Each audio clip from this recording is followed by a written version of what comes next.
একদিন তোর সোনা শরীর থাকবে না রে হায়।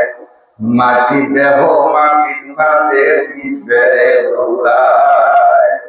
কিসের টাকা কিসের করি কিসের বাহাদুরি, সঙ্গে তোমার কেউ যাবে না পুরুষ কিংবা নারী। লা ইলাহা ইল্লাল্লাহ, লা ইলাহা ইল্লাল্লাহ, লা ইলাহা, লা ইলাহা ইল্লাল্লাহ, লা ইলাহা, লা ইলাহা ইল্লাল্লাহ, ইল্লাল্লাহ, ইল্লাল্লাহ,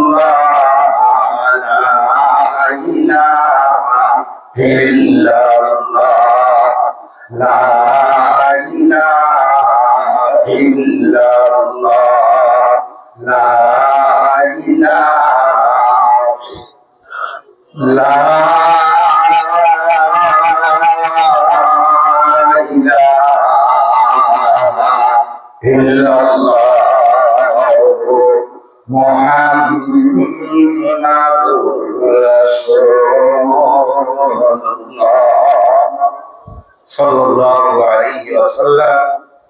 সম্মানিত সদরে জলসা দীঘার মুআজ্জাজ ফাজিলুল ইহতিরাম হযরত উলামায়ে ইকরাম 3 দিন ব্যাপী আয়োজিত ইসলামী মহাসম্মেলনের আজকে এই প্রথম দিনে আমি গুনাহগার আপনাদের খেদমতে মহাগ্রন্থ আল কোরআন থেকে এক টুকরা আয়াত, নবীজির অসংখ্য অগণিত হাদিস থেকে একটা হাদিস তেলাওয়াত করেছি। অত্যন্ত সংক্ষিপ্ত আকারে আয়াত আর হাদিসকে নিয়ে দুটি কথা আলোচনা করব ইনশাআল্লাহ। যিনি আমাদেরকে দূর দূরান্ত থেকে বিভিন্ন জায়গা থেকে একমাত্র আল্লাহর সন্তুষ্টির জন্য, আল্লাহ পাকের রেজামন্দির জন্য এই মহতি মাহফিলে এসে অংশগ্রহণ করার তৌফিক দিলেন, সে মহান আল্লাহর দরবারে অসংখ্য অগণিত শুকরিয়া। আমরা কালেমাতান সকলেই করি আলহামদুলিল্লাহ। সম্মানিত ভাইরা, অল্প সময় মাত্র কথা বলবো। আমি মহাগ্রন্থ কোরআন শরীফ থেকে যে আয়াত তেলাওয়াত করেছি, পৃথিবীর মানুষেরা আল্লাহকে অস্বীকার করবে, আসমান জমিন অস্বীকার করবে, সব অস্বীকার করবে নাস্তিকেরা। কিন্তু পৃথিবীতে এমন কোনো কেউ শক্তিশালী আছে যে আয়াত অস্বীকার করতে পারবে? এই অসংখ্যবার এই আয়াত আপনারা শুনছেন, মোটামুটি অনেকের মুখস্থ হয়ে গেছে আয়াতের অর্থ।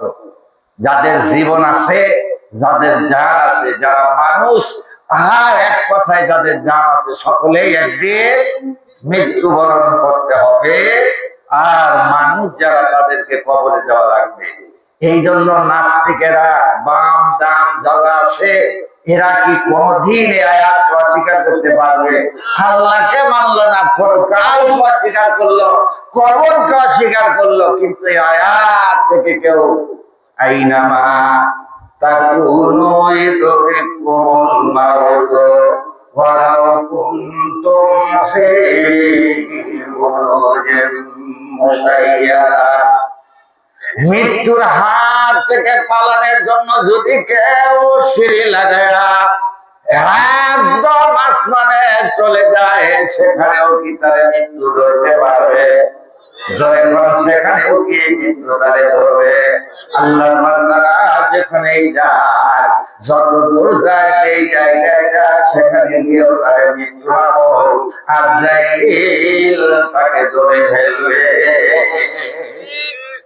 হে আল্লাহর বান্দারা, সংক্ষিপ্ত আকারে দুইটা কথা আপনাদের খেদমতে আরোপ করতে চাচ্ছি। 3টা কবর সম্পর্কে একটু আলোচনা করব। আমার বন্ধু, এই পৃথিবীতে সর্বপ্রথম যার কবর, আমি জিজ্ঞাসা করি আপনারা কি বলতে পারবেন তার নামটা কি? সর্বপ্রথম যার কবর তিনি হলেন আদম নবীর কলিজার টুকরা সন্তান হযরতে হাবিলের কবর।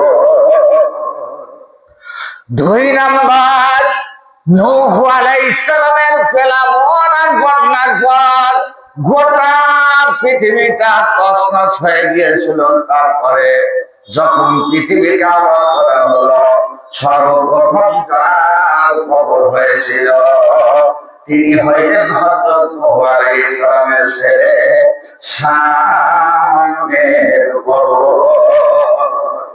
3 নাম্বার, নবীর ইন্তেকালের পর আল্লাহর হাবিবের ইন্তেকালের পরে মক্কা মদিনায় 6 মাস পর্যন্ত আল্লাহর বান্দারা যার কবর প্রথম হয়েছিল একটা মানুষের নবীর ইন্তেকালের পর 6 মাস পর্যন্ত গায়ের ইন্তেকাল করে নাই। সর্বপ্রথম নবীর ইন্তেকালের পরে মক্কা মদিনাতে যার কবর হয়েছিল তিনি হইলেন নবীর কলিজার টুকরা মেয়ে হযরতে ফাতেমাতুজ জোহরা রাদিয়াল্লাহু তাআলা আনহা। আল্লাহর বান্দারা হযরত আদমের কলিজার টুকরা সন্তান হাবিলের কবরের কথা সংক্ষিপ্ত আকারে তো বলতেছে। আমার বন্ধুরা, হযরত আদম আলাইহিস সালামের শরীয়ত ছিল আদমের স্ত্রী মা হাওয়া আলাইহিস সালামের গর্ভে দুইটা করে সন্তানের সঙ্গে জন্মগ্রহণ করত। এক গর্ভের মধ্যে একটা ছেলে এবং মেয়ে জন্মগ্রহণ করত, আর এক গর্ভের মধ্যে একটা ছেলে এবং মেয়ে জন্মগ্রহণ করত।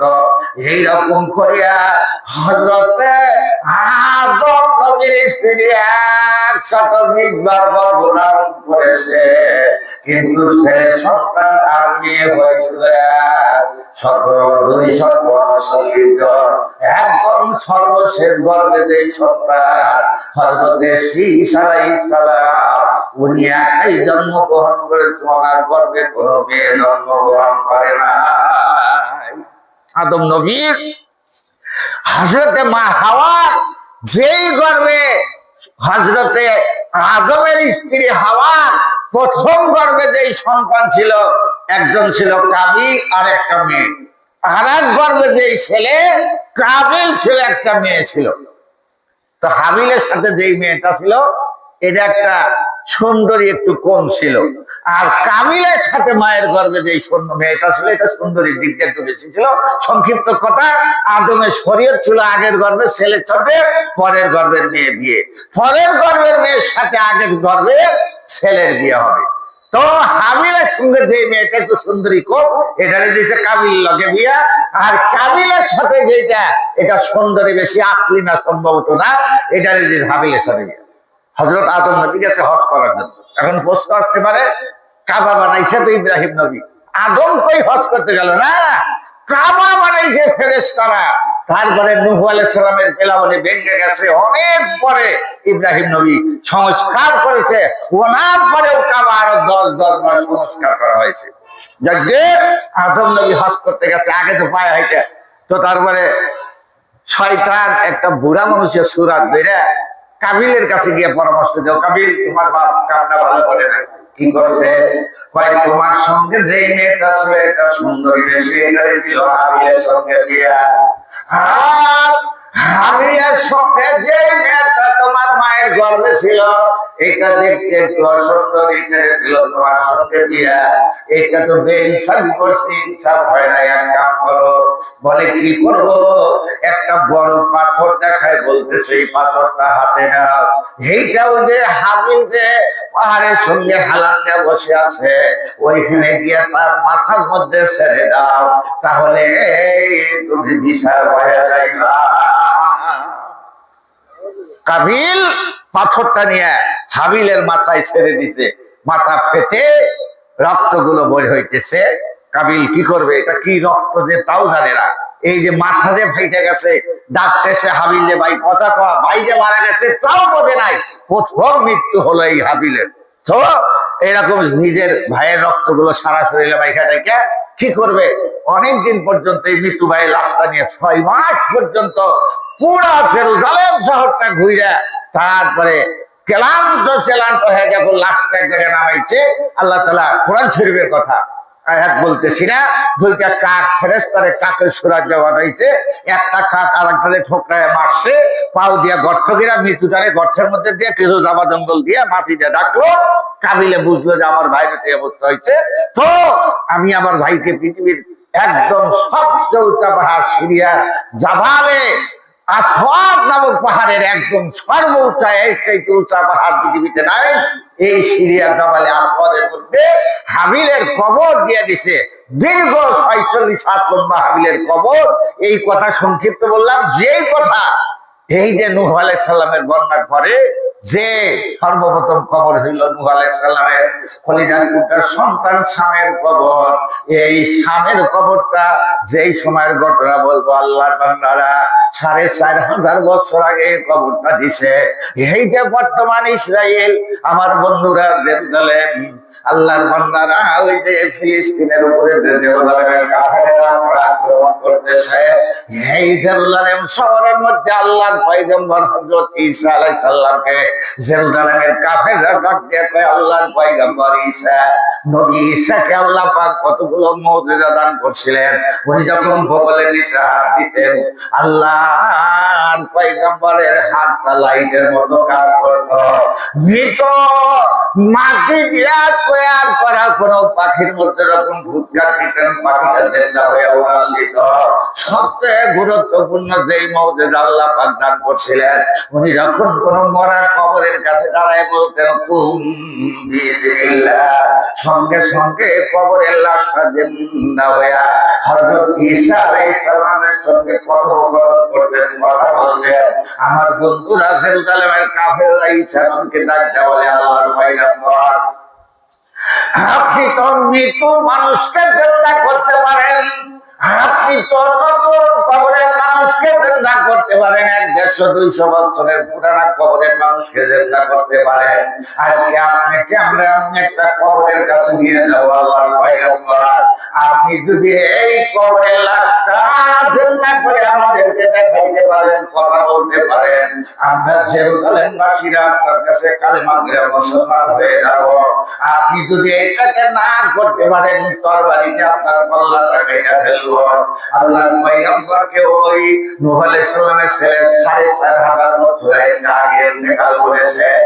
এত একটা পুরানা কবরের কাছে নিয়ে বলতেছে, আল্লাহর পয়গম্বর, আপনি এই কবরের লাশটাকে একটু জিন্দা করে আমাদের সামনে দেখান।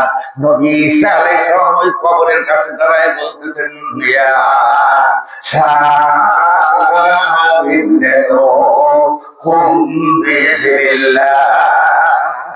ঈসা আলাইহিস সালাম বলেন, হে শামের ছেলে, ঈসা নবীর ছেলে, নূহ নবীর ছেলে শাম, তাড়াতাড়ি করে জিন্দা হয়ে যাও।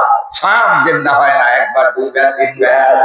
আল্লাহর পয়গম্বর আল্লাহকে ডাকতে বলতেছে, আল্লাহ, আমি কি আর ইহুদীদের কাছে যে বেইজ্জতি হব? আল্লাহ, তুমি তোমার বান্দাকে জিন্দা করবা না? তৃতীয়বার যখন ডাক দিতে সঙ্গে সঙ্গে নূহ নবীর কলিজার টুকরার সন্তান শামের কবরটা থেকে শামের কবর ফেটে ২ খণ্ড হইল। হযরত শামের নূহ ছেলে শামের এই সিনা পর্যন্ত কবরের উপরে বাইসা উঠল। শাম কবরের মধ্যে থেকে উঠিয়াই থরথর করে কাঁপতেছে, থরথর করে কাঁপতেছে। হযরত ঈসা বললেন, শাম, তুমি কাঁপতেছে কেন? তোমার শরীরটা কেন কম্পন হইতেছে? শাম কান্দে না, বলতেছে, আল্লাহর পয়গম্বর ঈসা আলাইহিস সালাম, আজ থেকে ৪৫০০ বছর আগে আজরাইল আলাইহিস সালাম আমার জান কবজ করার জন্য সিনার মধ্যে হাত দিয়েছিল। আমার বন্ধুরা আল্লাহর পয়গম্বরের ছেলে কান্দে আর বলে, নবী ঈসা, ওই দিন আমার রূহটা বের করার জন্য আমার দেহের মধ্যে যে আজরাইল থাবা মারছিল, আমার বন্ধুরা ওই থাবার সাথে আমার দেহে পড়ছে। আজ পর্যন্ত ৪৫০০ বছর হয়ে গেল, আমার আমার দেহের আমার শরীরের কম্পন এখনো থামতেছে না। আমার বন্ধুরা, আমি এই কথাই বুঝানোর জন্য বলছিলাম আজরাইলের খাবারের কত কষ্ট। আমার বন্ধু দেখবেন অনেক যখন ইন্তেকাল করে অনেকে বিছানার মধ্যে পেশাব পায়খানা করে ফেলে, কারো কাজটা পেটের ভিতরে চলে যায়।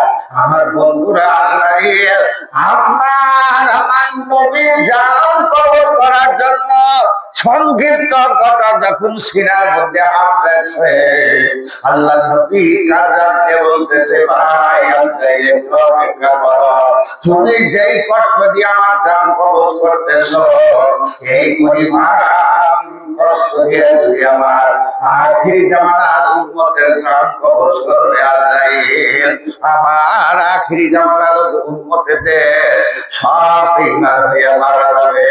ও আজরাইল, আজরাইল ডাকতে বলতেছে, ইয়া রাসূলুল্লাহ, এত আসানিতে এত সহজে কারো জান কবজ করা হয় না, কিয়ামত পর্যন্ত কারো জান কবজ করা হবে না।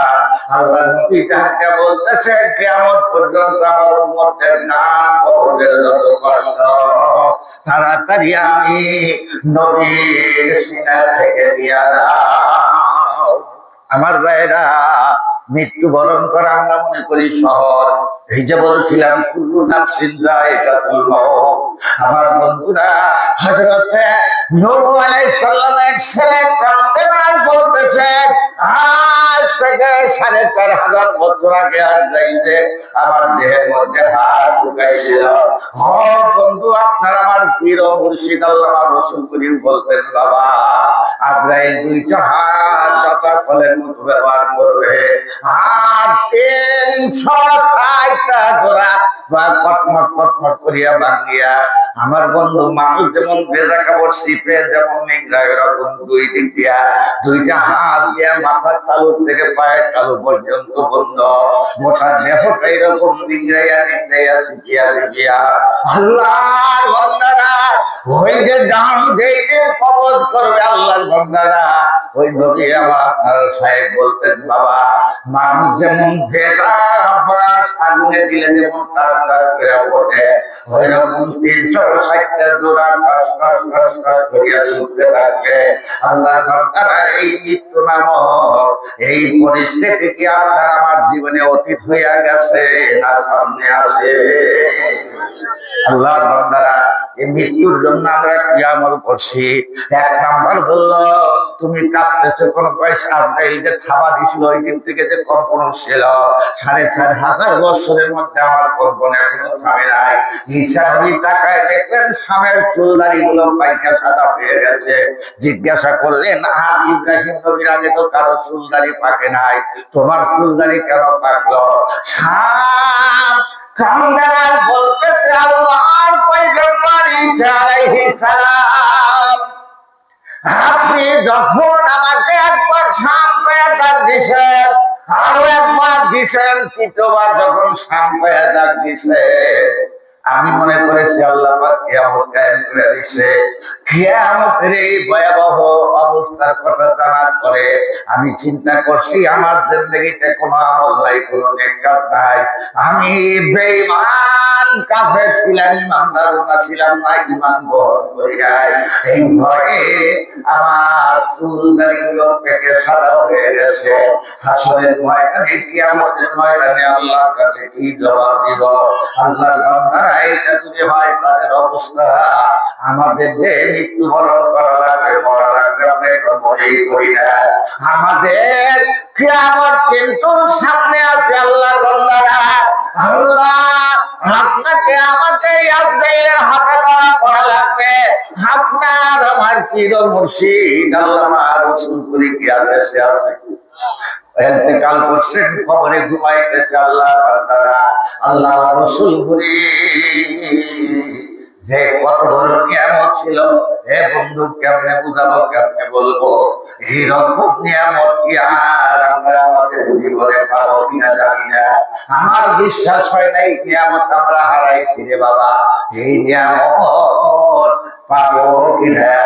আমরা জীবিত থাকতে কদর করি নাই, জীবিত থাকতে আমরা মূল্যায়ন করি নাই। এখন বুঝতেছি, হারে হারে টের পাইতেছি আল্লাহ কেমন আল্লাহ ওলি ছিল।